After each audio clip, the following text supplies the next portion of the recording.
एक बार दुर्योधन ने द्रोणाचार्य जी से पूछा, मुझ में और अर्जुन में कौन श्रेष्ठ है? तो द्रोणाचार्य जी ने कहा, आचार्यों ने आपको और अर्जुन को दोनों को समान रूप में ज्ञान प्रदान किया है, लेकिन अर्जुन आपसे 2 तत्वों में आगे है। दुर्योधन ने आवेग में पूछा, कौन से 2 तत्व? द्रोणाचार्य जी ने कहा, अर्जुन के जीवन में आने वाला दुख और दूसरा उसके जीवन में जगत गुरु का पदार्पण।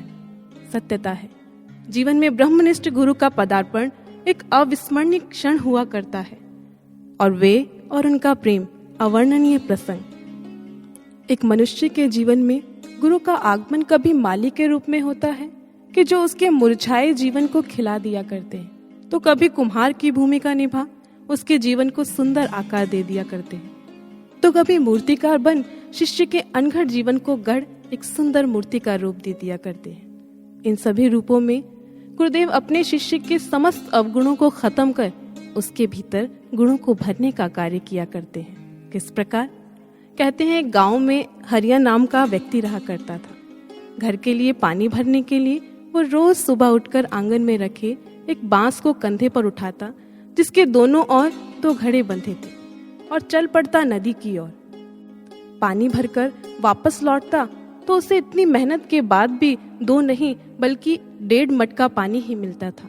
इसका कारण यह था कि उसमें से एक मटके में तरेड़ पड़ी हुई थी, जिसके कारण मटके से बूंद बूंद पानी रिसता रहता था। घर पहुंचकर जैसे ही हरिया दोनों घड़ों को नीचे रखता, टूटा हुआ मटका ग्लानि से भर जाता। यही सोचता कि वह मालिक की सेवा ठीक से नहीं कर पा रहा, इसलिए रोता रहता, अपने आप को कोसता रहता। बस अब उसकी एक ही इच्छा थी, किसी तरह मालिक उसे तोड़कर फेंक दे, उसके स्थान पर किसी साबुत मटके को ले आए। एक दिन मटके ने रोते हुए हरिया से कहा, मालिक मैं किसी काम का नहीं हूँ, मुझ में आपकी सेवा करने की क्षमता नहीं है। 2 सालों से आप मुझ बेकार घड़े को झेल रहे हो। आप जानते हैं मैं किसी लायक नहीं हूँ, फिर भी आप मुझे क्यों ढोते हैं? आप मुझे फेंक क्यों नहीं देते? मटके की बात सुनकर हरिया मुस्कुराया, प्यार से उसे अपने हाथों में उठाया और बिना कुछ कहे बाहर निकल गया, उसी पगडंडी पर जिससे वह रोज गुजरा करता था। सड़क की बाईं ओर इशारा करता हुआ बोला, प्यारे घड़े, क्या तुम इस सड़क के किनारे लगी रंग बिरंगी फूलों की इस लंबी क्यारी को देख रहे हो? कितने सुंदर हैं ये फूल। इन फूलों से मैं अपने घर को सजाता हूँ। जानते हो इन फूलों को जीवन देने वाला कौन है? कौन सूरज की तपिश में इनकी प्यास बुझाता है? वह कोई और नहीं, तुम ही हो मेरे प्यारे घड़े।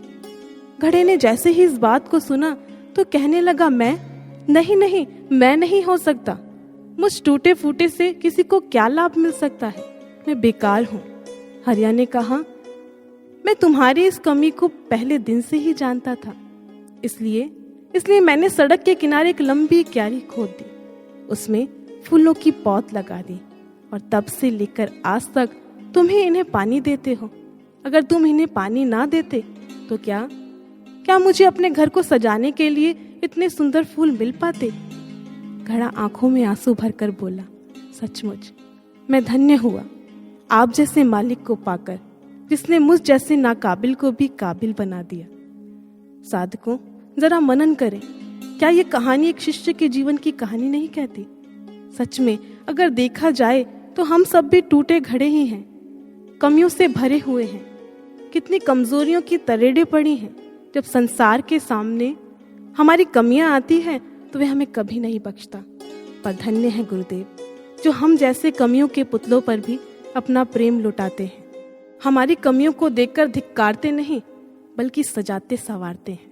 तानों के पत्थर मारकर तोड़ते नहीं, बल्कि अपने स्नेह का मलहम लगाकर जोड़ते हैं। वह तो एक ऐसी दिव्य कला में निपुण है, जिससे कि हमारी अपंगताओं को भी सकारात्मक मोड़ प्रदान करते हैं। उनकी अपार महानता ही तो है, जो टूटों फूटों से भी श्रेष्ठ कार्य करा लेती है, आत्म कल्याण के लिए भी और समाज कल्याण के लिए भी।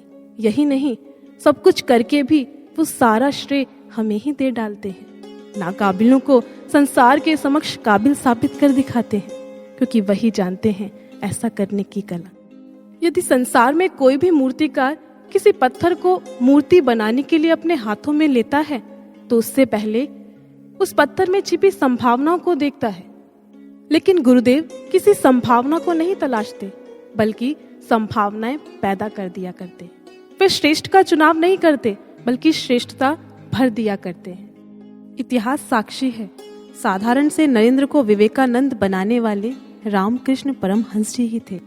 मुकुंद से योगानंद तक का सफर उनके परम गुरुदेव युक्तेश्वर गिरि जी ने उन्हें कराया। नन्हे नन्हे प्रहलाद और ध्रुव, इन्हें भक्त बनाने वाले उनके गुरुदेव नारद जी ही थे। समर्थ गुरु रामदास जी से प्रेरणा ले शिवाजी ने अधर्म से युद्ध किया। इसीलिए किसी ने गुरु की इस दिव्य कला के विषय में बहुत सुंदर कहा, लेकर ज्ञान समर्थ से शिवाजी ने अधर्म से युद्ध किया। रक्त रंजित मन अशोक का बुद्ध मिले तो शुद्ध हुआ। जनक को द्विज कर अष्टावक्र ने पूर्व भक्ति का त्राण दिया और चाणक्य ने चंद्रगुप्त की सुषुप्त शक्ति को प्राण दिया। श्री राम छत्र तले हनुमत ने 100 योजन समुद्र पार किया। पाकर दिव्य नेत्र केशव से अर्जुन ने कर्म निष्काम किया। मीरा हो या खुसरो अमीर, सूरदास हो या कबीर, ले पलकों में अश्रु नीर, धोते रहे सतगुर कुटीर। ध्रुव प्रहलाद को नारद ने ही अविचल पद पर पहुंचाया। सकल विश्व का सूत्रधार सतगुर की काया धर आया। सकल विश्व का सूत्रधार सतगुर की काया धर आया। इसलिए हे साधकों, हम भी अपने अवगुणों को, कमियों को ना देखें। गुरु सत्ता पर पूर्ण विश्वास रख इस मार्ग पर सतत चलते रहे। तो बोलिए श्री सद्गुरुदेव महाराज जी की जय, सच्चे दरबार की जय।